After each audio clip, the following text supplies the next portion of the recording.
Kashilam aji kai kabalang Adventist kabadan Khliehtyrshi West Jante Hiltesek kabalatip kum ka North East Adventist University dai kashilam aji kai badan ki kedan puli paper naduk ki kedan barit do kum ka nursery secondary higher secondary college hadu university kalaya landi dai bon post number manta kasi ka arpnu trik jemang arja arpulai bansa kan mau ka pateng la pateng namar bakawai na ki samla puli ha kedan higher secondary school art stream kalabu akhledu yakani ka jaka puli lengba ka result HSSLC balapun banana ka embos kani ka samla latip kerteng kum ka Larisa Lamin ka basyong basa ka Shillong Khliehtyrshi kalayo arung ha ka kerdan baningkong do jong ka thup top 10 da ka bayo South Park Sanpo Max but ya ki distinction ru ha ka subject English political science sociology education bat khasi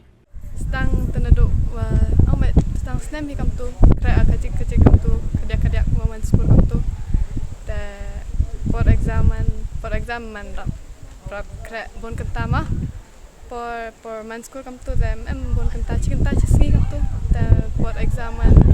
so kenta chisni no man expect yo taba kamu da man kama jo yo kam tu ma pas te man da yo pertuj no te man penyo gi perlok nga tedang te tip te sao ku man no ko nga ko ku blai wada amlang wanga de rap nga upoy hadu ini te hikaya le da rap ki nga man em ting khlieh kam tu ma man khlieh man em doubt sa kam tu te rap ki nga like they're always there te wagi kabay le em lang bai wanga man da chemching kam tu for exam man nasnya te yama kam tu ta pentingan ko nga em lang ba ko nga te way yung wasam perlak kerja beyond my expectation te sya dahun ka cross tandiki housel principal kelapan pau ya kencing sokmen bakrau marba kani kadi kasien baningkong ya kani ka jaka puli banyo ka kerdan ba khledu bat kani ka samla ka dei ka bapoi bai chakmat du dangret. We were so grateful to see the results. I know that in the school it is a teamwork, and I would like to thank the parents of Larisa. I would like to thank the headmistress and all the teachers who are working so hard to get these good results. And I thank God, and I thank all the wonderful students and teachers who help us to get these wonderful results.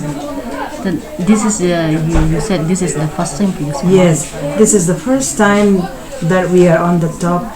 like this. We have been top in different subjects, but on the top list, this is the first time that the school is getting like this. Lamin, she worked so hard. Even from the high school time, she did well, but she was not on the top. But then she used to get letters, even in HSSLC in different subjects,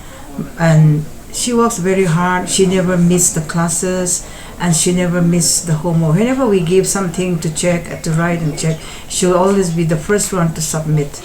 And I would say that God is good to her parents, and God is good to our school and to all of us that she could reach this level. And she tried hard, even from the time she was elementary and even high school. She was always in our school, and then she always get good grades, and because she worked so hard.